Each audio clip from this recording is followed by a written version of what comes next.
Ronita class 12-এর ছাত্রী। আজ তার কথাই বলবো।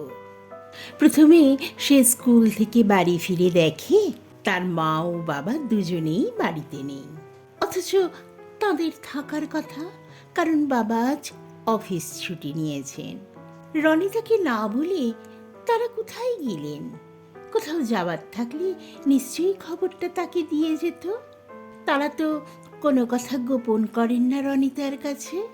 ঠাম্মি, ও ঠাম্মি! রনিতা ঠাম্মির ঘরে যায়।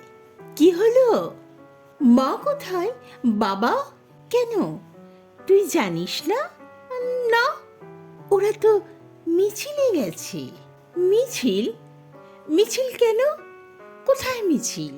ওই যে বিচার চাই বলে কোনো এক মিছিল। ও, এইবার বুঝেছি। ঠাম্মি বলল, যা হাত পা ধুয়ে আয়, খেতে দি। রনিতা খানিকটা গুম হয়ে বসে থাকলো, তারপর বলল, আমিও বিচার চাই ঠাম্মি, আজ আমার অনশন।